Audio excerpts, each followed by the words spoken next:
Shalom. Salam bahagia bagi kita semua.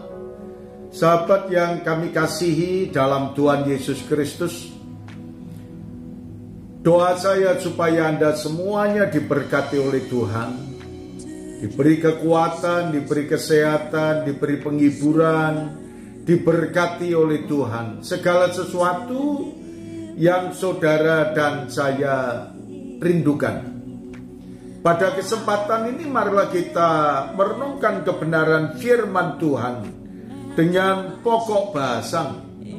Kamu yang rohani harus memimpin orang ke jalan yang benar.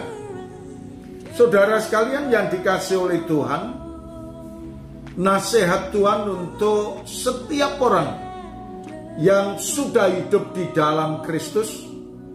Tuhan menasihatkan kepada kita agar saudara dan saya menjadi alat Tuhan, mengarahkan kepada setiap orang yang hidupnya tidak benar.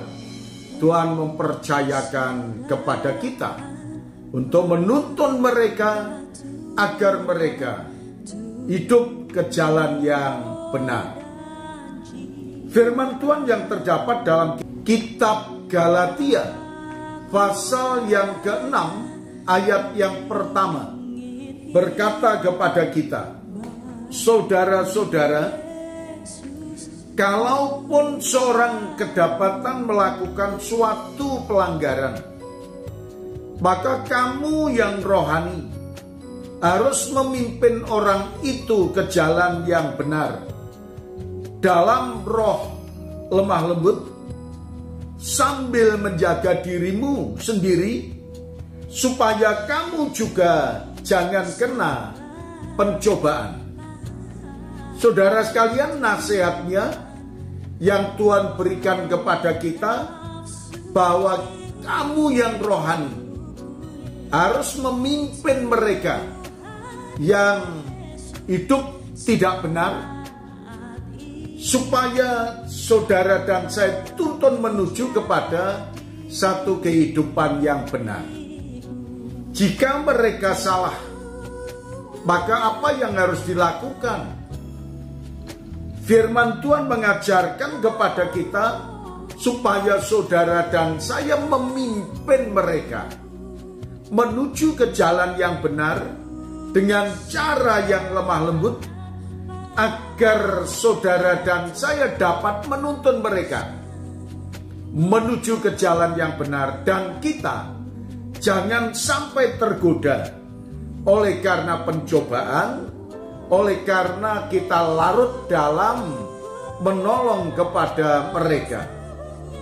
Dalam kitab Injil Matius pasal yang ke-18 ayat yang ke-15 sampai dengan ayat yang ke-16 berkata kepada kita, apabila saudaramu berbuat dosa, tegurlah dia di bawah 4 mata.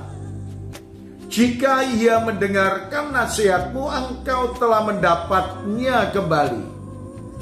Jika ia tidak mendengarkan engkau, bawalah seorang atau 2 orang lagi, supaya atas keterangan 2 atau 3 orang saksi perkara itu tidak disangsikan.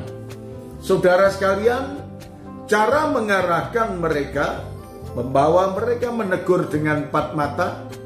Lalu kalau tidak bisa, kita membawa saksi 1-2 orang.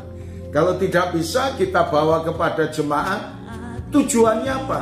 Untuk membangun mereka kembali, untuk mengingatkan mereka kembali agar mereka hidup benar sesuai dengan apa yang Tuhan ajarkan kepada kita. Terima kasih Tuhan Yesus. Kami mengucap syukur atas kebenaran firman-Mu ini.